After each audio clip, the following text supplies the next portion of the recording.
تو اپنے موضوع کے اور عنوان کے طور پر آیت کریمہ کا ایک جز میں نے تلاوت کیا، اور اس آیہ مقدسہ میں اللہ تبارک و تعالی اپنی منشا اور اپنا مزاج بیان فرماتے ہیں۔ مزاج خداوندی ہے، اللہ تبارک و تعالیٰ فرماتے ہیں ان اللہ لا يحب الفرحین، بے شک اللہ فرحت کو، نمود و نمائش کو، جشن کو اور چرچوں کو پسند نہیں فرماتا۔ یہ اللہ کا منشا ہے اور مزاج خداوندی ہے۔ میں نے اللہ کا قرآن آپ کی خدمت میں پیش کر دیا۔ دیکھیں، خوشی کا موقع ہے، دوست لوگ اپنی بساط سے خوشی کا اظہار کرتے ہیں، اور جب خوشی کا اظہار کیا جاتا ہے تو اس پر نمود و نمائش بھی ہوتی ہے، اس پر جشن بھی ہوتا ہے، اس پر چرچا بھی ہوتا ہے۔ میں لغویات کی اور منکرات کی بات نہیں کر رہا، وہ تو اسلام میں حرام کر دیا گیا۔ اگر کوئی ایسا جشن کیا جائے، اگر کوئی ایسا چرچا کیا جائے جو اس کا تعلق منکرات سے ہو، اسلامی شریعت کے خلافی امور ہوں، جیسے معاذ اللہ بعض لوگ خوشی کے موقع پر ناچ گانے کا کے ذریعے سے اپنی خوشی کا اظہار کرتے ہیں یا جشن کرتے ہیں، تو معاذ اللہ استغفر اللہ، میں لغویات اور حرام کا ذکر نہیں کر رہا، وہ تو اسلام نے گناہ قرار دے دیا، لیکن میں وہ بات کرتا ہوں کہ جو اسلامی شریعت کے دائرے میں رہ کر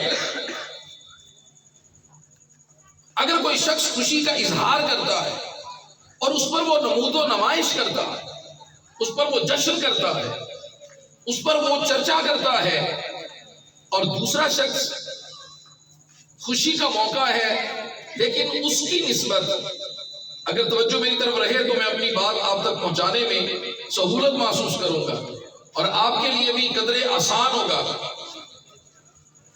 میری بات کو اور میرے مدعا علیہ کو کہ آپ اس کو اپنے دل و دماغ میں محفوظ کر سکیں۔ تو دوسری طرف وہ شخص ہے جو خوشی کا اظہار تو کرتا ہے لیکن نسبتاً پہلے شخص کے وہ چرچا کرنے میں، جشن کرنے میں سادگی اختیار کرتا ہے، اور چرچوں کی بجائے خاموشی کا راستہ اختیار کرتا ہے، بہت بڑا جشن نہیں کرتا، بہت بڑا اجتماع نہیں کرتا، وہ پنجابی جو کہتے ہیں بڑا کٹھ نہیں کرتا، بڑی ساری برادری کو اکٹھا نہیں کرتا، بلکہ چند خاص دوستوں کو، قریب کے دوستوں کو بلاتا ہے اور بس اپنی خوشی کا وہ موقع جو ہے اس پر اظہار کر دیتا ہے۔ تو اب یہ دو لوگ ہوئے نا، ایک نے چرچا کیا، نمود و نمائش کی، فرحت کی، جشن کیا، اور دوسرے نے سادگی کا راستہ اختیار کیا، خاموشی کا، سادگی کا، سکوت کا۔ تو قرآن مجید میں اللہ تبارک و تعالیٰ نے اپنی منشا، جو منشا خداوندی ہے،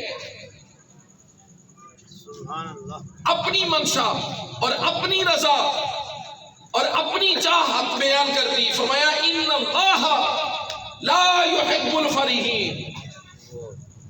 اللہ کی منشا یہ ہے کہ اللہ فرحت کرنے کو، جشن کرنے کو، نمود و نمائش کرنے کو پسند بولو ذرا اونچا بولو، نہیں کرتا۔ لا يحب الفرحین، یاد رکھنا میرے بھائیوں، تمہارے گھر کی خوشیاں تھیں، میں لغویات کی اور منکرات کی بات نہیں کر رہا، وہ تو اللہ نے حرام کر دیا، وہ تو گناہ کبیرہ، قرآن تو اسے شیطان کا ساتھی کہتا۔ لیکن اگر تم شریعت کے دائرے میں رہ کر بھی چرچا کرتے ہو، جشن کرتے ہو، نمود و نمائش کرتے ہو، تمہارے گھر کی خوشی ہے، اللہ نے کسی کو اولاد دے دی، وہ جشن کرتا ہے، وہ بہت بڑا چرچا کرتا ہے، اظہار مسرت کرتا ہے، خوشی کا اظہار کرتا ہے، تو اللہ فرماتے ہیں ان اللہ لا یحب الفرحین۔ اللہ کی منشا یہ ہے کہ اللہ جشن کرنے کو اور بہت زیادہ خوشیاں کرنے کو اور فرحت کرنے کو اور چرچا کرنے کو، نمود و نمائش کرنے کو اللہ پسند نہیں کرتا۔ صاحب جب میرے اور آپ کے گھر کی خوشی کی بات آئی، رب نے بتا دیا کہ میرے بندو سن لو، اپنے رب کی منشا سن لو، اپنے رب کی رضا سن لو، اور رب نے تمہارے لیے جو اصول، قانون، اسلوب بنایا اور جس کو قرآن میں بیان کر دیا، جس کو خدا کی قسم کوئی چیلنج نہیں کر سکتا، جس پر کوئی ڈیبیٹ نہیں ہو سکتی، جس پر کوئی دوسری رائے نہیں ہو سکتی، کہ قرآن سپریم لا ہے اور قرآن نے اپنا فیصلہ دے دیا، لا یحب الفرحین۔ تمہارے اور میرے گھر کی خوشیاں تھیں تو اللہ سادگی کو پسند کرتا ہے، خاموشی کو پسند کرتا ہے، فرحت کو، چرچوں کو، جشن کو پسند نہیں کرتا۔ لیکن جب بات آئی آمنہ کے لال کی، جب بات آئی سیدنا عبداللہ کے گھر کی، جب بات تھی عبد المطلب کے پوتے تاجدار کائنات کے ولادت باسعادت کی، اور جب بات آئی حضور کی میلاد کی، وہ جو رب نے خود قانون بنایا اور اپنی منشا اپنے بندوں کو بتایا، تو خود رب نے اپنی مزاج اور طبیعت مزاجن کہہ رہا ہوں، اپنی منشا اور اپنی رضا جو اپنے بندوں کے لیے تھی، اب رب خود اسے بدل رہا ہے۔ وہ قادر مطلق ہے، وہ علی کل شیء قدیر ہے۔ فرمایا جب تمہارے گھر کی خوشی ہو تو جشن کرنا، چرچے کرنا رب اس کو پسند نہیں کرتا۔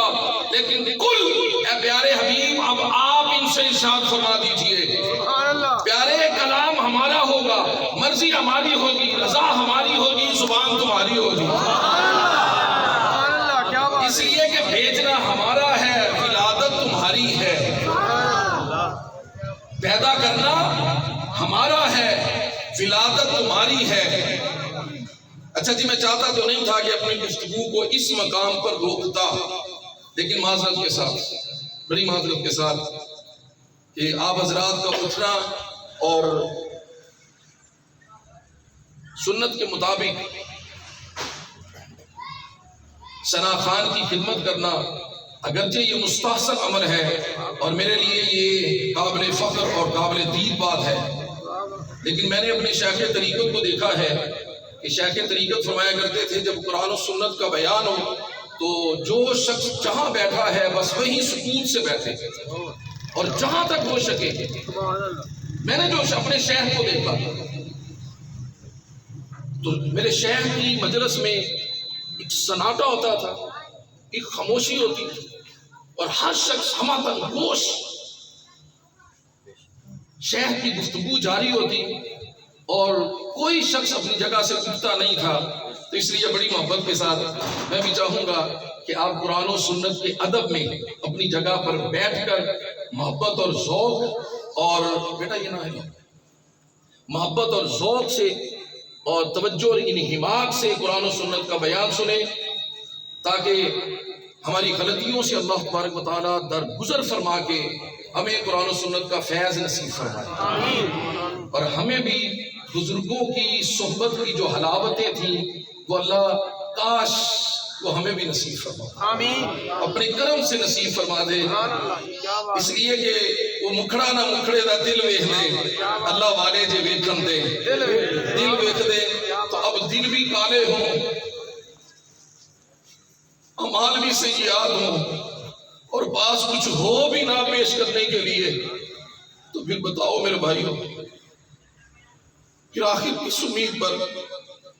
لیکن شیخ طریقت کی مجھے ایسے موقع میں بات یاد آتی ہے، فقیہ حسن یادگار اصلاح بقیت السلف فرمایا کرتے تھے کہ ایک شکاری ہوتا ہے اور ایک اناڑی ہوتا ہے۔ شکاری تو چونکہ اس کا نشانہ بڑا پکا ہوتا ہے، تو آپ فرمایا کرتے تھے کہ شکاری لاندا نا نشانہ تے ٹھیک جگہ تے جا کے لگتا ہے، لیکن اب جو اناڑی ہوتا ہے اس کا تو نشانہ ہے کوئی نہیں، اس کا تو لگنا کوئی نہیں، تو پھر اس کو کیا کرنا چاہیے؟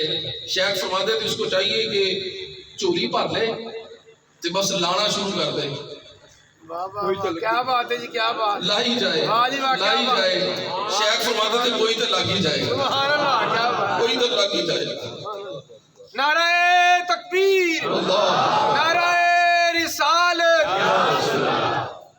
صحیح، وہ حال والوں کا حال اور ہوتا ہے،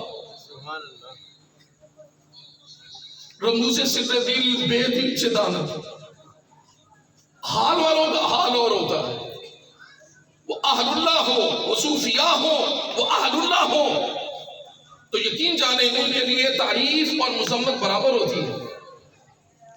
جو اللہ والے ہوتے ہیں، امام بخاری رحمہ اللہ، آپ سفر پر تھے، دوران سفر کشتی میں جب آپ ملاح کو اور ناخدا کو، کشتی چلانے والے کو ناخدا کہتے ہیں، اسے جب آپ کرایہ دینے لگے نا، تو آپ نے جب اپنی وہ پیسوں والی جو تھیلی کو کھولا اور کرایہ دیا، تو ساتھ میں جو شخص بیٹھا تھا اس کی نظر پڑ گئی کہ اس بابے کے پاس تو سونے اور چاندی کے سکے ہیں۔ بس تھوڑا سفر جو ہوا تو اس کی نیت خراب ہو گئی۔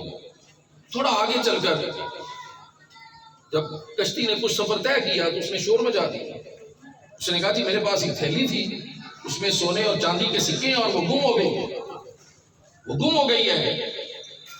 تو اب وہ جو کشتی چلانے والا تھا، ملاح تھا، وہ جو کشتی کا مالک تھا، اس نے کہا کہ اب کیا کیا جائے؟ اس نے کہا جی سب کی تلاشی دی جائے، سب کی تلاشی دی جائے۔ تو اس بات کو سب نے مناسب سمجھا کہ سب کی تلاشی ہوئی، لیکن وہ تھیلی برآمد نہیں ہوئی، وہ سونے اور چاندی کے سکے کسی کے پاس سے بھی برآمد نہیں ہوئے۔ حضرت اسماعیل محمد اسماعیل بخاری رحمۃ اللہ تعالی علیہ، آپ کی بھی تلاشی ہوئی اور آپ سے بھی وہ سکے برآمد نہیں ہوئے۔ اب وہ شخص بڑا پریشان ہے، اس نے تو خود دیکھے تھے کہ حضرت کرایہ جب دینے لگے تو ان کے پاس وہ سکے تو موجود تھے، لیکن کہاں چھپائے کہ ساری تلاشی ہو گئی اور وہ نہیں ملے۔ اب خیر سارے لوگوں نے کہا کہ اس نے جھوٹ بولا ہے، ایسے ہی اس نے کہہ دیا ہے، اگر اس کی کوئی گم ہوتی تو مل جاتی۔ کشتی کے لوگ، ابھی کشتی سے نیچے تو کوئی نہیں اترا اور سب کی تلاشی ہو گئی، سامان کی بھی تلاشی ہو گئی اور سب کے جو ہے وہ کپڑوں کی بھی تلاشی ہو گئی، تو کسی سے کوئی چیز نہیں ملی، تو ہر شخص نے اس کی لان متان کی اور اسے خاموش کر کے بٹھا دیا۔ بظاہر تو یہ چپ کر گیا، لیکن جو اندر کا انسان ہے وہ تو بولتا ہے، سوچتا ہے کہ یار تھیلی تو تھی، پیسے تو تھے، سکے تو تھے، یہ کہاں؟ بڑا پریشان۔ خیر جب کشتی اپنی منزل کو پہنچی، حضرت امام بخاری رحمۃ اللہ تعالی علیہ اپنی راہ کو چل دیے، تو یہ بھی پیچھے پیچھے ہو لیا، اور جب تنہائی کا کچھ حصہ آیا، آپ کو جب اکیلے اور تنہا پایا تو قدموں میں گر گیا اور کہتا ہے کہ حضور مجھے معاف فرمائیں کہ میں نے یہ شرارت کی اور الزام لگایا کہ میرے نفس نے مجھے گناہ پر اکسایا، لیکن ایک بات تو بتائیے، پیسے تو تھے، وہ سکے تو تھے، لیکن آخر گئے کہاں، چھپائے کہاں؟ تو حضرت اسماعیل بخاری رحمہ اللہ بڑے اطمینان کے ساتھ مسکرا کر فرمانے لگے، بیٹا جب تم نے شور مچایا تھا نا تو میں نے وہ سکے اسی وقت دریا میں ڈال دیے، اللہ اکبر، دریا میں ڈال دیے تھے، اس کے طوطے اڑ گئے کہ اپنا مال اپنے ہاتھوں سے ضائع کر دیا، دریا میں ڈال دیے، طوطے اڑ گئے۔ اب گشتے بدلتا ہو گیا اور اسے یقین نہیں آ رہا تھا کہ میرے کان کیا سن رہے ہیں۔ اس نے کہا حضور آخر کیوں؟ وہ تو آپ کے تھے، میں تو جھوٹا تھا، آپ مجھے جھوٹا ثابت کر سکتے تھے، آپ 100 دلائل دے سکتے تھے، میں تو جھوٹا تھا، میرا جھوٹ پکڑا جا سکتا تھا، آپ کا تو اپنا مال تھا، آپ اتنا ہی کہہ دیتے کہ بتاؤ کتنے سکے ہیں، چاندی کے کتنے ہیں، سونے کے کتنے ہیں. بھائی چرانے والے کو تو پتا ہے لیکن مالک کو پتا کوئی نہیں. تو میں تو 1 منٹ میں جھوٹا ہو جاتا. آپ کئی طریقے سے مجھے جھوٹا کر سکتے تھے لیکن پھر دریا میں کیوں ڈالے؟ آپ نے فرمایا اس لیے کہ یہ بات کل تاریخ کے اوراق میں لکھی جاتی کہ محمد اسماعیل بخاری پہ الزام لگا تھا، پھر کسی تک پہنچتا کہ جھوٹا تھا اور کسی تک نہ پہنچتا تو میں اللہ کے حبیب نبی رحمت تاجدار کائنات شفیع امت صلی اللہ علیہ وسلم کی احادیث مبارک لکھتا ہوں، حدیث کو جمع کرتا ہوں اور میں اللہ کے حبیب کی حدیث مبارکہ اللہ کے بندوں تک اور محبوب کریم کی امت تک پہنچانا چاہتا ہوں. اور میں نے دل نے ایمان نے یہ گوارا نہیں کیا کہ کوئی شخص میرے بارے میں لکھے کہ اس پر چوری کا یا پیسے ہتھیانے کا الزام تھا.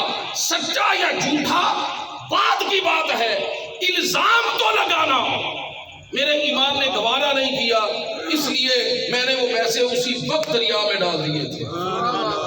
حضرات یہ اہل اللہ ہوتے ہیں، یہ صوفیاء ہوتے ہیں، یہ علماء ہوتے ہیں، ان کی نظر میں ان چیزوں کی مدت نہیں ہوتی. ملنا نہ ملنا برابر ہوتا ہے، خوشی اور غم، تعریف، مدح اور مذمت ان کے لیے برابر ہوتی ہے. لیکن میں آپ کو اللہ کو حاضر جان کر کہتا ہوں یہ مجھ جیسے شخص کے لیے ایسا نہیں ہوتا.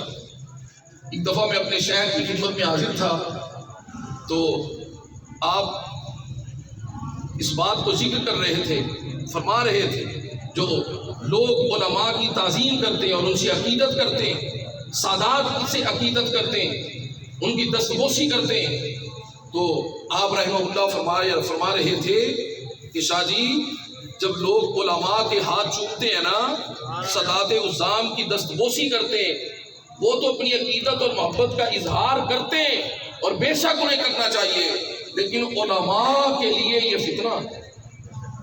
علماء فتنے میں گر جاتے ہیں.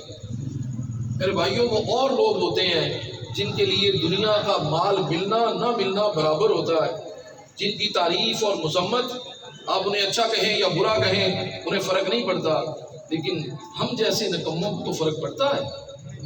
اس لیے میں نہیں چاہتا کہ میں اعلیٰ حضرت عظیم البرکت امام احمد رضا فاضلی بریلوی رحمہ اللہ کا براہ راست فیض محدث اعظم پاکستان آقا نعمت مولانا سردار احمد رحمۃ اللہ علیہ کی ذات گرامی کو عطا ہوا اور ان کی بارگاہ کا براہ راست فیض فقیہ اثر یادگار اسلاف بقیت السلف کو ملا اور کچھ جیسے حقیر ذلیل شخص کو بقیت السلف یادگار اسرار کی صحبت میں بیٹھنا نصیب ہوا. تو میں نہیں چاہتا، اس لیے کہ اعلیٰ حضرت نے بھی کہا تھا کروں مدح اہل دول رضا، پڑے اس بلا میں، اس بلا کو کہا تھا آپ نے کہا تھا پڑے اس بلا میں میری بلا، میں گدا ہوں اپنے کریم کا، میرا دین پا رہے نام نہیں. لہذا مجھے بڑا اندیشہ ہے کہ میرے لیے بڑا سہل اور آسان ہے اس فتنے میں مبتلا ہو جانا. اس لیے اکثر میں اپنے دوستوں کو کہتا ہوں کہ دوران تقریر نہ اٹھیں، شاید کی سنت بھی پوری ہو جائے اور میرا نفس بھی اس بلا سے بچ جائے، شاید کہ میرے دل میں اتر جائے میری بات. تو فرمایا حبیب پیارے میں نے اپنے بندوں کو اعلان کر دیا، اپنی منشا اور اپنا مزاج اور اپنی رضا بتا دی کہ ان اللہ لا یحب الفارحین. تمہارے گھر کی خوشیاں ہوں تو بہت چرچے نہ کرو، نمود و نمائش نہ کرو، اللہ اس بات کو پسند نہیں کرتا. لیکن محبوب ولادت تیری ہے تو اس لیے کلام میرا ہے، زبان تیری ہے. قل ارشاد فرما دو بفضل اللہ وبرحمتہ فبذالک فلیفرحوا. جب تم پہ اللہ کا فضل ہو یا اس کی رحمت ہو تو گج وج کے خوشیاں مناؤ. فلیفرحوا، خوب خوشیاں کرو. وہی رب جس کی منشا تھی لا یحب الفرحین، اب وہی اللہ حکم دے رہا ہے کہ میرے محبوب کی ولادت ہے تو گج بج کے خوشیاں مناؤ. سیرت حلبیہ میں حضرت سیدہ آمینہ طیبہ طاہرہ رضی اللہ تعالیٰ عنہا آپ فرماتی ہیں کہ جب میرے لگتے جگر حضرت محمد مصطفیٰ صلی اللہ علیہ وسلم کی ولادت باسعادت ہوئی تو آپ فرماتی ہیں کہ ہر طرف نور پھیل گیا اور میں نے دیکھا کہ کوئی نوری فرشتہ ہے جو 3 جھنڈے لے کر آسمانوں سے زمین پہ اترا ہے. اس نے ایک جھنڈا مشرق میں لہرا دیا, ایک جھنڈا اس نے مغرب میں لہرا دیا اور ایک جھنڈا اس نے خانہ کعبہ کی چھت پر لہرا دیا. علماء فرماتے ہیں خانہ کعبہ کی چھت پر جھنڈا لہرانا اس بات کی طرف اشارہ تھا کہ یہ کعبہ خدا جو ایک اللہ کی عبادت کے واسطے بنایا گیا, آج یہاں 360 بت ہیں تو کیا ہوا؟ اس محبوب کی ولادت ہو گئی جو اسے جھوٹے خداؤں سے پاک کرنے آیا. ایک جھنڈا کعبے کی چھت پہ لگا. آج آپ کی بھی پرچم کشائی کی تقریب ہے ولادت باسعادت کے موقع پر, تو یاد رکھنا صاحبو یہ کسی اور کی نہیں, یہ جبریل امین علیہ السلام کی سنت ہے. سیدہ آمینہ فرماتی ہیں ایک جھنڈا مشرق میں لگایا اور ایک جھنڈا مغرب میں لگایا. یہ اس بات کی طرف اشارہ تھا کہ آقا علیہ السلام نے ارشاد فرمایا ارسلت الی الخلق کافہ, اللہ نے مجھے اپنی ساری مخلوق کی طرف نبی بنا کر بھیجا, رسول بنا کر بھیجا ہے. قرآن مجید میں ارشاد ہوا, اللہ تبارک و تعالیٰ فرماتے ہیں لقد من اللہ علی المؤمنین, بے شک اللہ نے مومنوں پر بڑا احسان کیا, بڑا احسان کیا. اذ بعث فیہم رسولا, کہ اللہ نے ان کے اندر اپنا رسول مبعوث فرما دیا, من انفسہم, جو انہی میں سے آیا ہے. مٹی سے بنے بشر تھے تو اللہ نے رسول بھی انہی کے اندر سے بھیجا. آقا علیہ السلام نفس بشریت میں بشری لباس اور لبادے میں آئے. سیدہ آمینہ طیبہ طاہرہ رضی اللہ تعالیٰ عنہا کے گھر حضور کی ولادت باسعادت ہوئی, جسے اہل سنت میلاد النبی کا نام دیتے ہیں, اور بعض لوگوں نے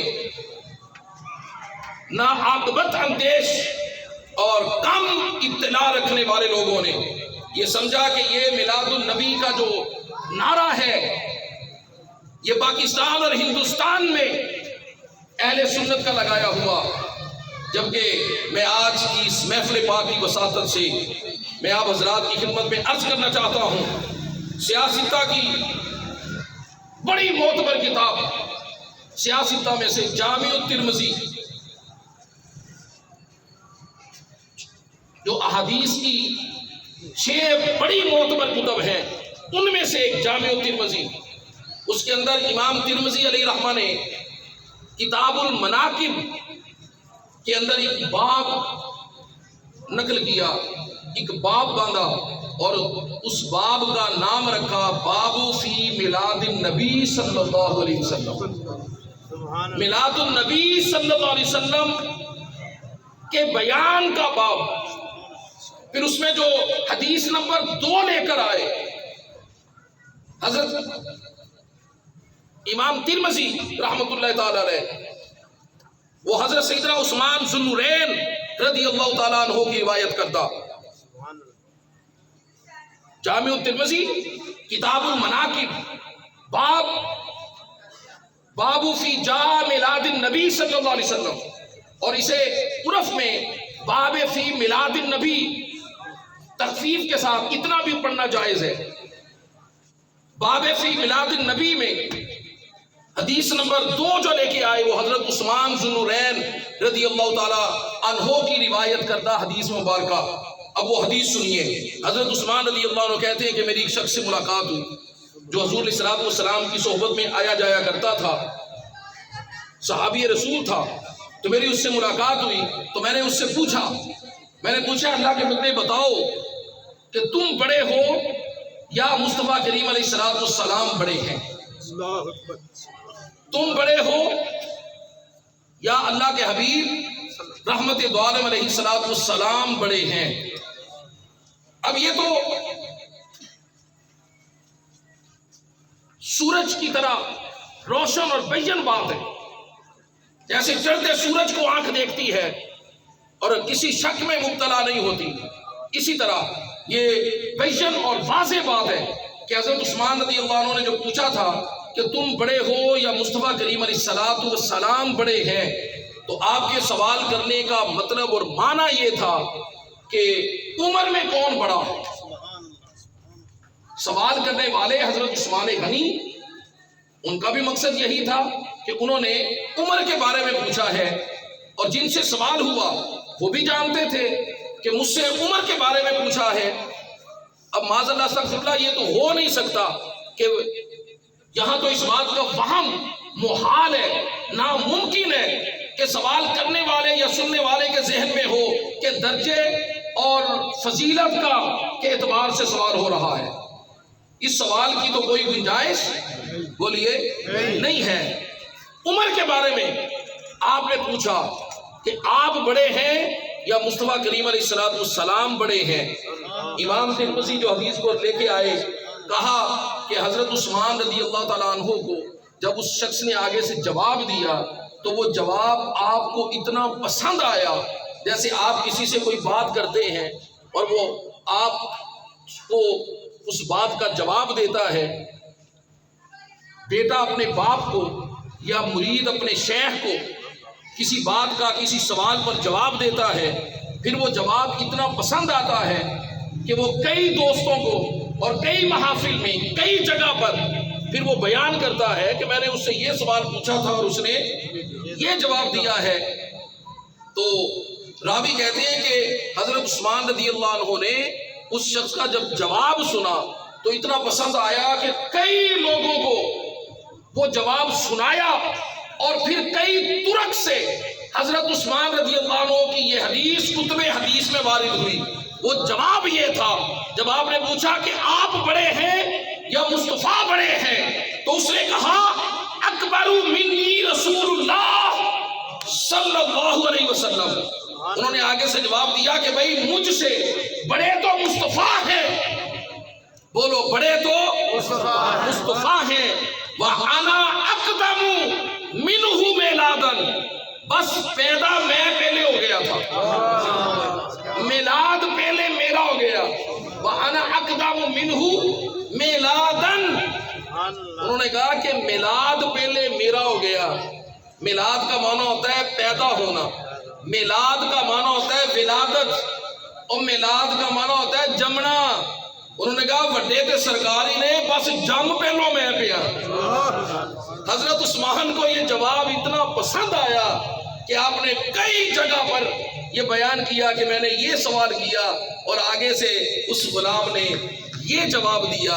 حضرات گرامی قدر، یہ لفظ یہ آپ کے گاؤں والوں نے یا صرف آپ کے مولانا عبد الجبار صاحب نے یا پیر کریم شاہ صاحب نے، فقیہ اثر یادگار اسلاف نے، محدث اعظم پاکستان نے، اعلیٰ حضرت امام احمد رضا فاضل بریلوی نے، اور امام اعظم ابو حنیفہ رحمت اللہ تعالیٰ علیہ نے یہ لفظ قوم کو نہیں دیا، یہ دیا ہے تو صحابہ جماعت مصطفیٰ نے دیا، صحابہ کرام نے دیا ہے۔ اور امام ترمذی نے اس پر پورا باب باندھ دیا کہ باب فی میلاد نبی صلی اللہ علیہ وسلم، حضور کے میلاد میں آنے والوں، محبت رسول کا دم بھرنے والوں اور محبت رسول میں جمع ہونے والوں، میں آپ کو آج اس عاشق کا اور حضور کے ایک محب کا تذکرہ سنانا چاہتا ہوں، جس کا نام ہے حضرت سہیل بن سنان رومی۔ یہ مکے کے نہیں تھے، روم سے آئے تھے۔ جب مکے میں آئے تو غریب شخص تھا، نادار تھا، لیکن تھا بہت محنتی، بڑی محنت کی، مزدوری کی، پھر کاروبار کیا، دن رات ایک کر کے لگن سے کیا. اللہ نے اس میں برکت ڈالی، مال بڑھتا گیا. رفتہ رفتہ اس کا مکہ کے رؤساء میں شمار ہونے لگا، امراء میں شمار ہونے لگا. مال بکریاں ریوڑ بڑھتے گئے، کئی باغات کا مالک ہو گیا، درم و دینار اس کے پاس جمع ہو گئے. آقا علیہ السلام نے اعلان نبوت فرمایا تو یہ حضور کے غلاموں میں، حضور کے عاشقوں میں شامل ہو گیا. دست حق پرست پر بیعت کر کے مسلمان ہو گیا، حضور کے غلاموں میں شامل ہو گیا. اور پھر آپ جانتے ہیں کہ نبی علیہ السلام کی 13 سالہ مکی زندگی، اللہ اکبر، بالآخر معاملہ یہاں تک پہنچا کہ صحابہ کرام نے عرض کیا کہ بندہ نواز بتائیے اب کیا کیا جائے. یہ کفار مال چھین رہے ہیں، جان کو تلف کر رہے، حضور بتائیے کیا حکم ہے. تو آقا علیہ السلام نے فرمایا کہ تم ہجرت کر جاؤ، جس طرف جانا چاہتے ہو چلے جاؤ. کچھ لوگ حبشہ کی طرف چلے گئے، کچھ لوگ مدینہ کی طرف چلے گئے، جس کو جدھر پناہ ملی وہ نکل گیا. بعد ازاں سارے مدینہ منورہ میں جمع ہوئے تو آقا علیہ السلام کو بھی حکم ہوا. تو آپ جانتے ہیں کہ نبی علیہ السلام ہجرت فرما کے مدینہ منورہ تشریف لے گئے. اب یہ صہیب بن سنان رومی مکے میں رہ گیا، تھا بڑا مالدار، لیکن جب حضور ہجرت کر گئے، پہلے جب وصال میں تھا، جب یار کا چہرہ نگاہوں میں تھا تو معاملہ اور تھا. اب جب یار کا چہرہ آنکھوں سے اوجھل ہوا، جدائی آئی، ہجر آیا، تو پھر جدائی برداشت نہ ہوئی، پھر ہجر گوارا نہ ہوا. پھر وہ مال، وہ بکریاں، وہ ریوڑ، وہ باغات کاٹنے کو دوڑتے تھے. پھر سوچتا تھا دن ہوتا تو رات نہ ہوتی، رات ہوتی تو بسترے راحت پر ماہی بے آب کی طرح اور مرغ جان بے لب کی طرح، جیسے مچھلی پانی سے باہر تڑپتی ہے یوں تڑپتے رات گزرتی. یار کے خیالوں میں رات و دن گزارنے لگا. بالآخر فیصلہ کیا کہ میں بھی مدینہ میں ہجرت کر کے چلا جاؤں گا. اب سب مال اس نے سمیٹنا شروع کر دیا، کچھ باغات بیچ لیے، بکریاں ریوڑ کچھ بیچ لیے، کچھ مال مکے میں چھپا دیا، کچھ سونا چاندی درم و دینار ساتھ لے لیے. اور جب ہجرت کا ارادہ کیا، ادھر شاتم رسول، شاتم خدا، اللہ اور رسول کے دشمن ابو جہل کو بھی خبر ہو گئی کہ صہیب بن سنان رومی جو بڑا مالدار شخص ہے وہ ہجرت کر کے جانے لگا. وہ اپنے چند عباد ساتھیوں کو لے کر اس نے راستے میں آپ کو روک لیا.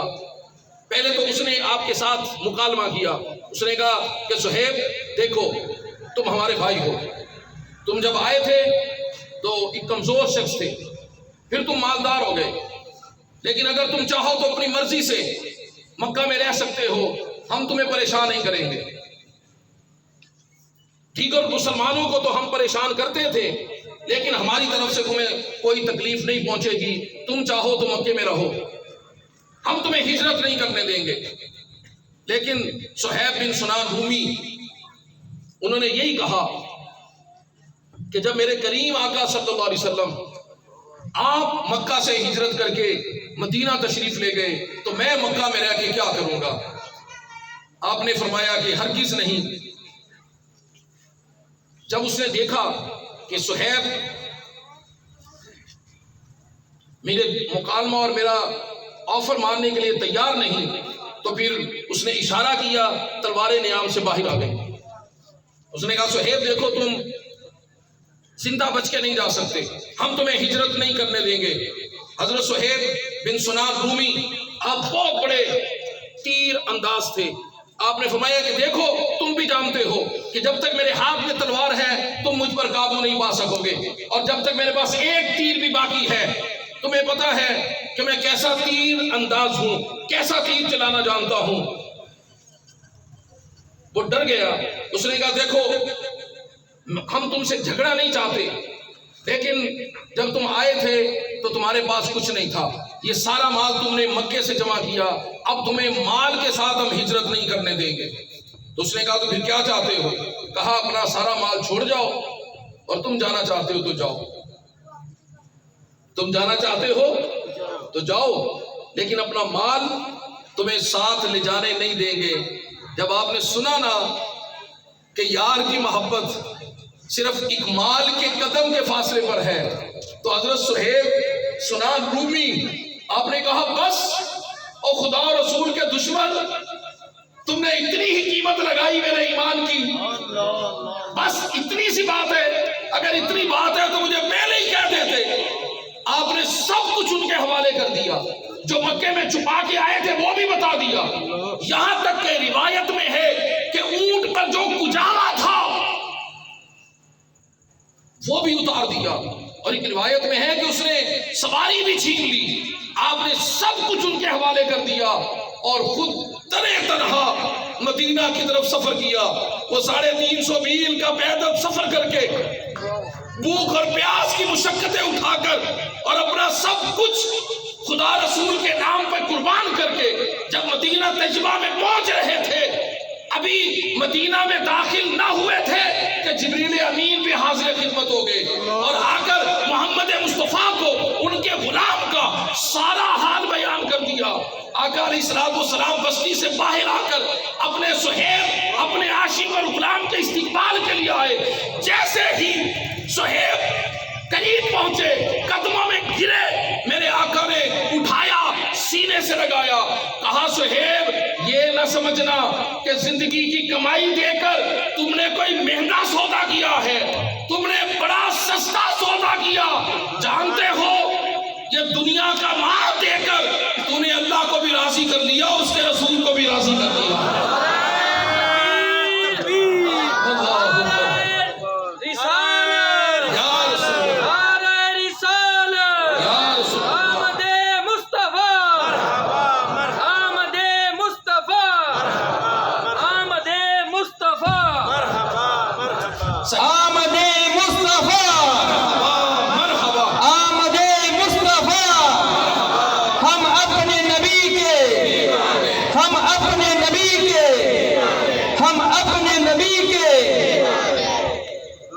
ویسے یار اگر تسی غصہ نہ کرو تو گل کہو، قاری صاحب قبلہ نے آپ کو شروع میں بتایا تھا کہ جڑے نعرے لانے ہونے لا لو، بعد جو نعرے کوئی نیچے لگنے، کیونکہ قاری صاحب قبلہ کو پتا ہے کہ میرا مزاج ہے کہ دوران گفتگو میں ویسے اتنے زیادہ نعروں وغیرہ کو، میرا مقصد ہوتا ہے کہ جو گفتگو ہو رہی ہے، جو تسلسل چل رہا ہے وہ چلتا رہے، لیکن جو بھائی صاحب اٹھ کے نعرہ لگا رہے تھے، ایک گل ہے کہ انہوں نے نعرہ بڑے جوش نہ لایا، ہاں جوش آتا ہے، تو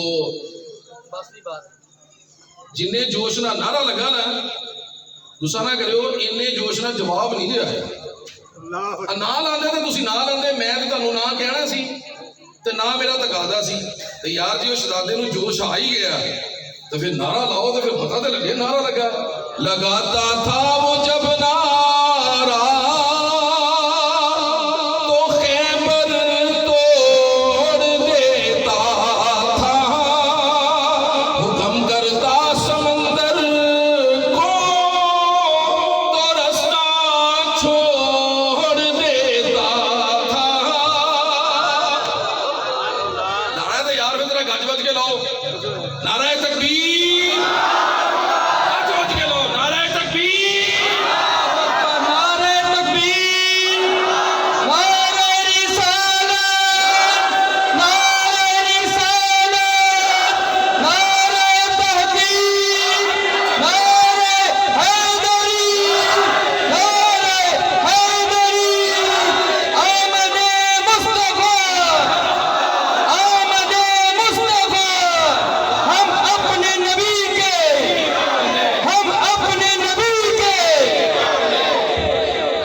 دولت دے دی ہے تو بڑا مہنگا سودا ہے. نہیں، مہنگا نہیں ہے، بڑا سستا سودا کر کے آئے ہو. اللہ کو بھی راضی کر لیا ہے، اس کے رسول کو بھی راضی کر لیا. شہنشاہ ولایت. بس آخری بات ہے جی، چونکہ میری نظر گھڑی پر گئی تو جو مجھے قاری صاحب قبلہ نے وقت دیا تھا اس سے کچھ 5 منٹ اتنے ہی ہو گئے. تو چونکہ یہ ڈیلی کا پروگرام ہے تو اس لیے وقت کی پابندی جو ہے یہ بڑی ضروری ہے. حضرت نظام الدین اولیاء محبوب الہی رحمت اللہ تعالی علیہ، آپ کی خدمت میں ایک سائل آیا. اس نے سنا تھا کہ بڑے سخی ہیں، جو آتا ہے من کی مرادیں پاتا ہے، جولیاں بھر بھر کے لوٹاتے. آیا، سوال کیا، اللہ کی کرنی اس وقت پاس کچھ بھی نہیں تھا. آپ نے اپنے کھڑاؤ اور اپنے جوتے ان کی طرف نظر کی اور فرمایا بیلیا ایس ٹائم کے ساڑھے کو ہی ہے. وہ جوتے بھی پرانے اور بسیدہ. وہ سائل کہتا ہے کہ نئے ہوتے تو 4 آنے کے تھے اس زمانے میں، نئے ہوتے تو 4 آنے کے تھے. یہ تو پھٹے ہوئے پرانے ہیں، جگہ جگہ سے گھانڈا ہوا ہے، پیبند لگے ہوئے ہیں. اس نے کہا پتہ نہیں آنے دے بھی ہے کہ نہیں، تو ان کو لے کے کیا کروں گا.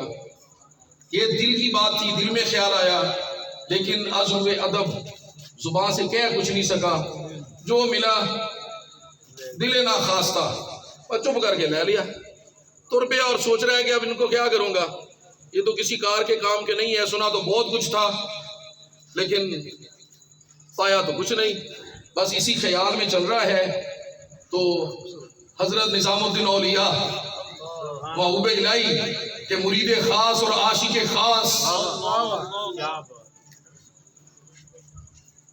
حضرت امیر خسرو تک بات پہنچی کہ میرے شیخ کے جوتے تحفے میں کسی شخص کو ملے ہیں. دوڑے تلاش کرنے کے لیے، لوگوں نے بتایا، بس پیچھے سے جا کے دامن تھام لیا. کہا یہ محبوب الہی نظام الدین اولیاء کے جوتے ہیں. کہا جی انہی کے جوتے ہیں. کہا بیچتے ہو؟ بیچتے ہو؟ اس نے دل میں کیا، خیال کیا، نیا ہوتا تو 4 آنے کا تھا، اب یہ تو ٹوٹا اور پرانا ہے. کہا بیچتا ہوں. تو حضرت امیر خسرو نے 2 لاکھ نکال کے رکھ دیا. 2 لاکھ. اس کے طوطے اڑ گئے، حیران رہ گیا. رموز سر دل بے دل چے دانن. دلوں کی باتیں یہ دل والے ہی جانتے ہیں. یہ وہی جانتا ہے کہ جس کے دل میں محبت آ گئی. عاشقوں کا حال کوئی عاشق ہی جانتا ہے. ملتے بھی روندے تے بچھڑتے بھی روندے تے روندے ٹرتے راہاں. عشق جنا دی ہڈی رچیا رونا کم ہونا. اب وہ حیران ہے، 1 آنے کا جوتا ہے، 2 لاکھ دے دیے. اس کے تو طوطے اڑے سو اڑے. لیکن امیر خسرو کا حال بتانا چاہتا ہوں. اس کو چھوڑو، یہ تو دنیا کی دمڑی ہے، چھوڑو اس کو. امیر خسرو کا حال دیکھو. شیخ کا جوتا لیا، ایک کو سر کے دائیں طرف، دوسرے کو سر کے بائیں طرف رکھا، اوپر سے اپنی پگڑی کو باندھا بڑے ناز کے ساتھ. جو سر پہ رکھنے کو مل جائے نالے پاک حضور تو پھر کہیں گے کہ ہاں تاجدار ہم بھی ہیں. بڑے شان کے ساتھ، بڑے فخر کے ساتھ وہ جوتے پگڑی کے اندر چھپائے ہوئے شیخ کے سامنے آگے بیٹھ گئے. شیخ باز کر رہے تھے اور یہ بھی محبت میں ناز میں بیٹھے تھے اور دل میں خیال تھا کہ شیخ کے جوتے 2 لاکھ میں خرید کے لایا ہوں. شیخ کی جو نگاہ پڑی نا تو کہا امیر خسرو اتنا خوش نہ ہو، جتنا ہم تم سے پیار کرتے ہیں نا اس کے بدلے یہ قیمت کوئی نہیں ہے. اس پیار کے بدلے میں یہ تم نے کچھ نہیں دیا. اس وقت پتا چلا تو رو پڑے. عرض کیا شیخ واللہ اس وقت میرے پاس 2 لاکھ ہی تھے، اس سے زیادہ نہ تھا. اللہ کے حبیب علیہ السلام سیدنا عثمان غنی ذوالنورین کے سامنے ذکر کیا. وہ میٹھے پانی کا کنواں ہے، کافر یہودی کے پاس ہے، مسلمانوں کو تنگ کرتا ہے. اگر مسلمانوں کو مل جائے نا، حضور نے بس اپنی پسند کا اظہار کر دیا تو گئے اس کے پاس. اب وہ کہتا ہے کہ اس وقت کے زمانے کی قیمت لگاؤ تو 500 درہم کی، بعض روایت میں 3000 درہم کی تھی. آپ نے فرمایا بھی بیچتے ہو؟ اس نے کہا آدھا بیچتا ہوں، ایک دن کے لیے بیچتا ہوں اور ایک دن میرے پاس ہوگا، ایک دن تمہارے پاس، آدھا بیچتا ہوں. اچھا آدھا بیچتے ہو، کتنے کا تھا؟ کتنے کا؟ 500 کا. اب اس نے سوچا کہ بہتے پیسے مانگتے ہیں، تو اس نے کہا 3000. بولو کتنے؟ 3000. اور بعض روایتوں میں ہے کہ 3000 کا تھا. تو اس نے کہا 30,000 کا.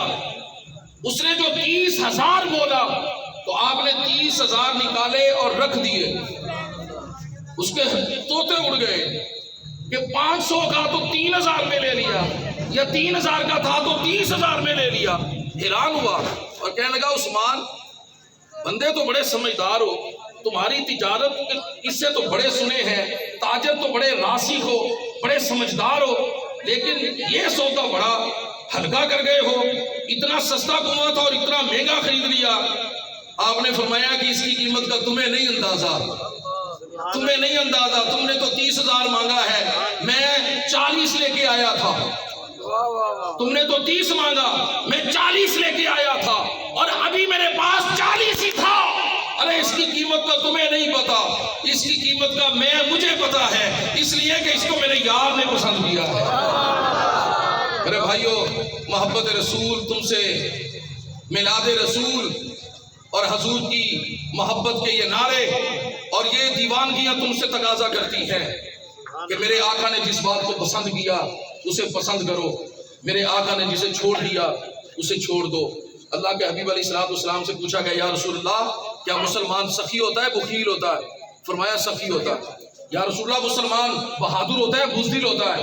فرمایا بہادر ہوتا ہے، لیکن ہو سکتا ہے کبھی بزدلی کر جائے. ہوتا سخی ہے لیکن ہو سکتا ہے کبھی کنجوسی بھی کر جائے. پوچھا گیا یا رسول اللہ فرمائیے مسلمان جھوٹا ہوتا ہے یا سچا ہوتا ہے؟ آقا علیہ السلام نے فرمایا مسلمان جھوٹا نہیں ہو سکتا. بولو مسلمان جھوٹا نہیں ہو سکتا. تو صاحبو پھر محبت رسول اور حضور کا میلاد ہم سے حضور کی سنت کا اور حضور کی محبت کا تقاضا کر رہی ہے. وہ محبوب ہی کیا کہ جس کی اطاعت نہ کی جائے. حضرت رابعہ بصری کہتی ہیں مجھے اس سے زیادہ عجیب بات کوئی نہیں لگی. ایک شخص کھڑا ہو کر محبت کا دعویٰ بھی کر رہا تھا اور پھر محبوب کی اطاعت سے بھی بھاگ رہا تھا.